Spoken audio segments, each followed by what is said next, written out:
video, I'm going to show how you install a power acoustic CP-71WA single DIN radio on a Mercedes SLK320 R170. I've already unpackaged the box and the contents that you get with the power acoustic. So if you guys have one, you should have the same materials that I have here. So this is the single DIN unit. It's got Apple CarPlay, Android Auto. It should fit any sort of like single DIN type application. I want to install this guy. I have it on another car of mine, and I really do enjoy it. The CarPlay works really well. It's got an internal equalizer that just works really well. And works a lot better than the radios that come in cars from the era of car that I'm going to be installing this in. So yeah, I really do enjoy it, and the audio you get from it as well. Other than the actual unit itself, you get this ISO cable that comes with it. So it's got the power that goes into the back of the unit itself. I'll take all this plastic off, but yeah, power goes there, and then the rest of these cords are all labeled, so we're just going to use solder connectors and attach that to a secondary ISO cable that I purchased from Amazon, which actually is over here. So this is both a female and a male, but I'll only need to use the 16-pin female. We'll go over all that stuff. But other than that, we need radio key removers. So that's how we take out the OEM radio. And then for all my soldering, I just bought this kit off of Amazon. It's just a solder seal connectors. There's different types of connections that you can use as well. There's like crimp type connectors, but these ones I've used in my previous installation and they work well. Other than that, we'll just need some wire strippers just so that we can expose more of the copper wire inside of these ISO harnesses so that we can connect them properly, and that's about it. Well, actually, other than those materials, you need a heat gun so that you can obviously melt the solder in the solder connectors here. But yeah, let's get started. So I'm only filming with one hand, so I'm gonna have to cut and edit to kind of show you guys every single step that I'm doing. But the first step is you get these radio keys. You put them in both the right and left side here of your factory Mercedes radio, and then I'm going to need two hands to do this, but you kind of just pull out from both of these key rings now that they're inserted, and your radio will come out. So radio is out. Now you're just going to disconnect all of these connectors from the back. The antenna just pulls off super easily. You can even do that with one hand. This guy has a clip right here in the center. You just push the clip out and pull. And then this guy, I'm gonna probably have to use two hands, but it's got clips on the inside here. There's a 10-pin upper connector that we're gonna take out, and then this is the 16-pin, these two on the bottom here. And so you just push these back and pull out, but I'm gonna need two hands. All right, so those connectors are all out, and then you'll see this is basically the factory radio harness that we're going to be utilizing to connect to our aftermarket single DIN radio. This is what you call just like a standard 16-pin connector. You can see there's 8 pins on this top horizontal portion, and then there's 8 pins on this bottom horizontal portion. So that obviously makes 16. This is a male portion, so you're gonna need a female connector that this plugs into. That'll basically be identical to what this top 16-pin connector is on the factory radio. So it's mimicking that connection, which is the portion that I bought on Amazon. And then that we're going to solder over all the wires, and then it goes to that single power connection that came with the power acoustic radio, and that's where our main power comes from. This guy that is a 10-pin connector, we do not need to connect that to the power acoustic radio. I believe this 10-pin connector powers like auxiliary things for the OEM radio, such as like the CD player that's in the trunk.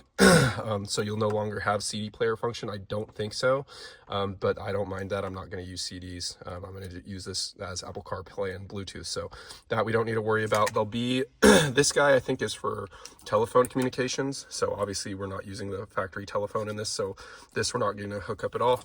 And then the last one is the antenna, and there's a really easy way to just use this antenna and hook it into the power acoustic radio.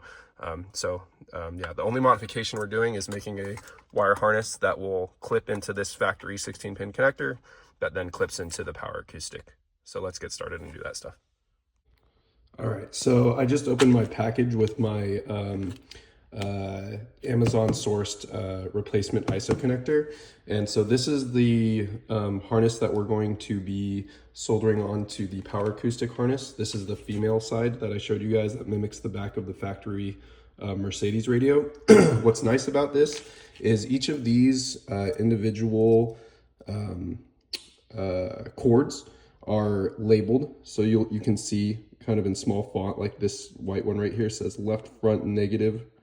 And then in parentheses, LF negative. If you can't read those though, they give you this little instruction manual, and on here it shows each individual color wire, and it'll tell you what they all are. So like, for example, purple black, it says right rear negative. And when you compare that to the power acoustic power cable that comes, these are all labeled individually. They're very nicely labeled. They've got individually wrapped labels on them. So all you're gonna do is match these up with the Amazon ISO connector. So for example, let's see if I can find one. This guy right here is front right positive. So it says here, sorry, I'm filming one hand, guys, so it's a little bit difficult. But yeah, this says front right positive, if I can get it. Yeah, front right positive. So this is the gray cable on our power acoustic harness. So front right positive, and we'll just go to our little legend here, and we're gonna look for front right positive. That's right here, gray, front right positive. That actually matches up too, because this one is gray that we just looked at. That's front right positive. So we're just gonna be stripping some of this wire back to expose some of the copper interior wire. And then we are going to match it up with that gray front right positive one, which is right here. Front right positive. So then we're going to be stripping these two back, and then we connect it with our solder connector. And we're basically just going to do that for every single wire, match them up, connect them, and then we'll have our full complete harness. Plug that into the power acoustic, plug it into the factory radio harness, and then everything should work. So I just noticed something too. So with this Amazon wire harness, each of these wires, the ends of them, the sheath coating was already kind of separated. And so you can actually just pull those off with your hand. You actually don't even need a crimper or a wire sheath remover like this. This is actually what they all looked like. So they were already like pre-cut. So you literally just pull this end off with your hand like that, and it exposes the wire. And then I noticed with the power acoustic harness, they're not exactly identical, but they're similar in the way that you actually don't need a wire stripper. They've actually come kind of serrated. It's hard to see on camera, but there's like a little edge right here where my fingernail is that's already kind of crimped, and all you need to do is bend the sheath back and forth, and now you can see that like edge a little bit more right there. So you bend the sheath back and forth, and it will naturally separate, and then you can kind of just pull that off with your hand. Sorry, it's hard to do this one filming, but I'll kind of show you.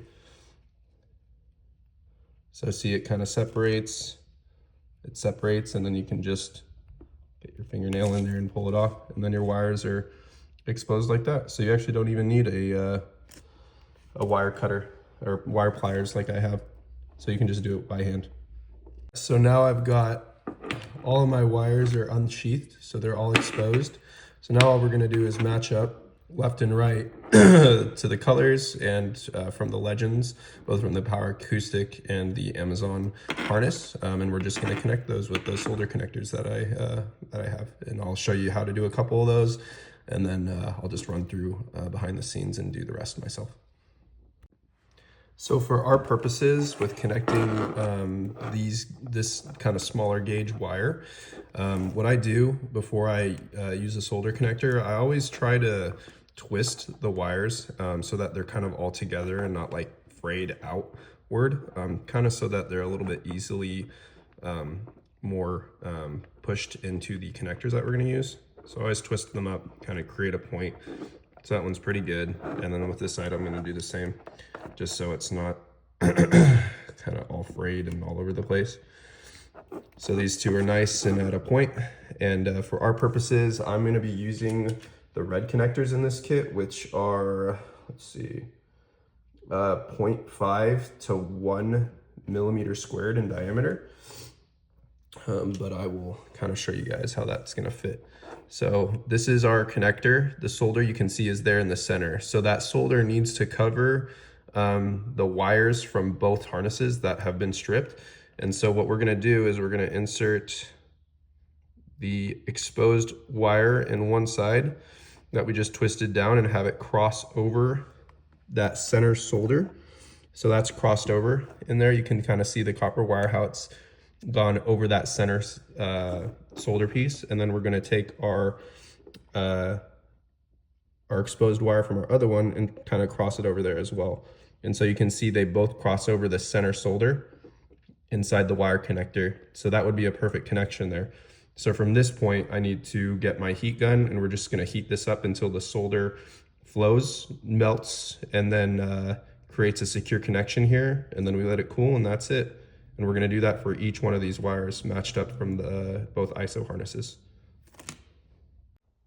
All right, so I'm going to try my best here to show you guys how to properly solder a wire with the heat gun here.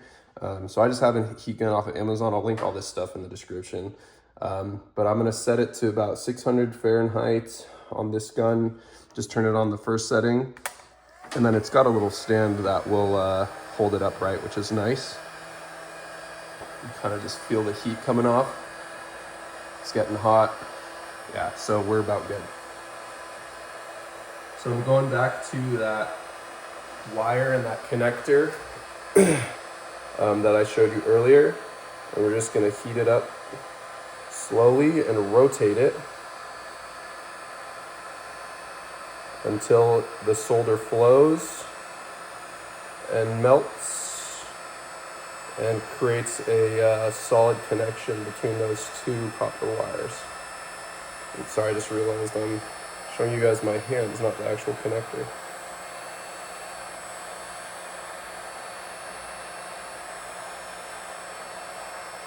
You want to rotate, make sure you're getting all sides. You'll start to see the solder in the center get very liquidy and melt. That's a good sign. That means the solder is going to encase those wires together.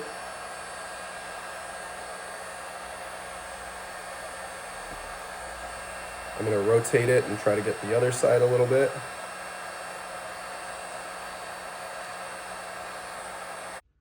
So this is what the connection looks like now. You can see the solder in the center has melted, and you can see the copper wires both on either side.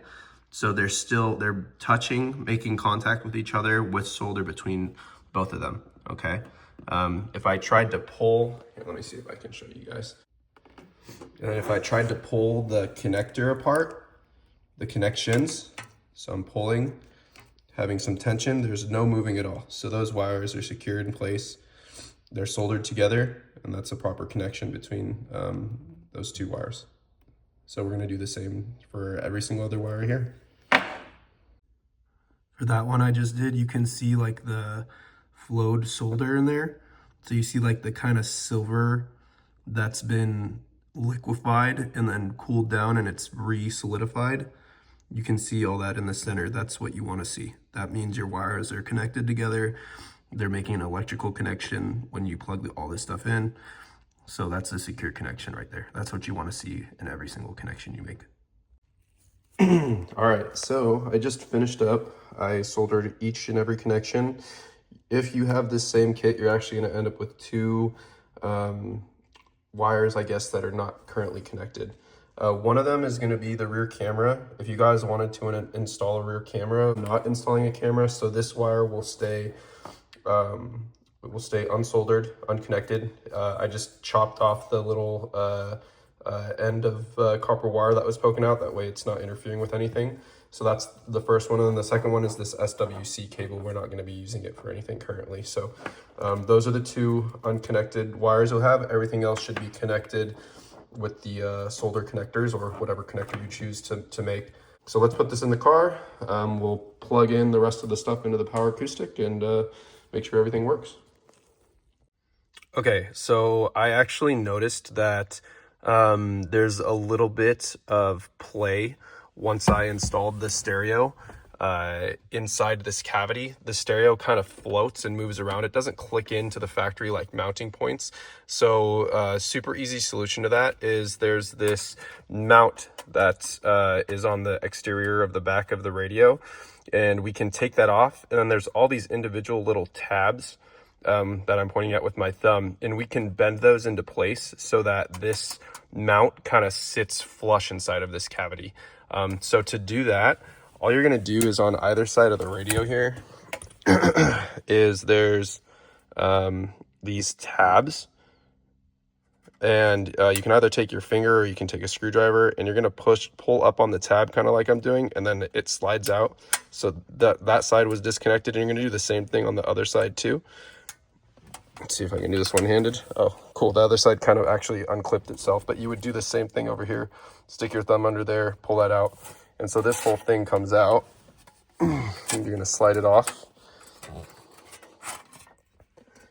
And then here, I'm going to put it in here, and then I'll come back to you guys. But you're just going to feed your wiring through the center here and kind of shove it into place. Okay, so I just put the mount in, and then what you're gonna do so that this doesn't just like come out, like imagine the radio's in here, the radio will be floating around and would be able to move back and forth like this. So the solution to that is, sorry, I bent some of the pins, so it's a little harder to get back in. So the solution to that is all of these little notches, cutouts are there for a reason. They're there so you can bend them down and so that this radio surround will stay in place a little bit better. So what I did is I've just got an Allen key. You can get a screwdriver or whatever you have around, and you're just gonna bend these little tabs down so that the actual mount stays in place. So I'm bending this one down, I'm bending this one down. On this side, same thing, bend that down, bend that down. You can bend these guys down if you want. There's two on the top side that actually go where the factory like mounting screws are, and those are probably going to hold it the best. So that's this guy right here. You're going to push that, this guy right here, you're going to push that all the way up. So see, now you can see the factory mounting screw, and then you're going to do the same thing on the other side, which is right here. So push that up, boom. And then now see, I'll wiggle on it and it's way more secure. It takes a lot more effort and force for the radio to actually come out. It will still come out, like say you needed to pull the radio out for whatever reason, it will still come out. You'll just have to pull a little bit harder. But this way it's not just like moving around and whatever while you're driving and you push buttons, the whole radio won't like float around. It's actually a lot more secure in there. So now you can hook all the connections up to the back of the radio, put the radio in flush, and yeah, that should be it. All right, so we're back in the car. We're gonna take our harness that we just connected. We're gonna connect the female end here to the factory radio connector.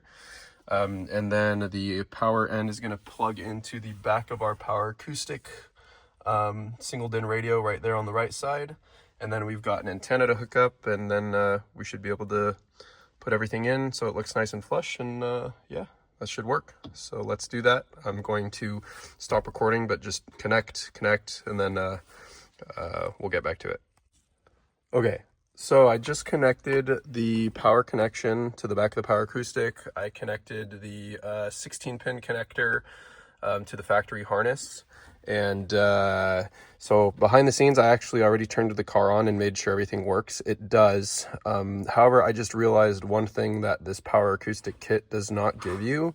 It does not give you a radio adapter. Sorry, not a radio adapter. It doesn't give you an antenna adapter for the factory antenna.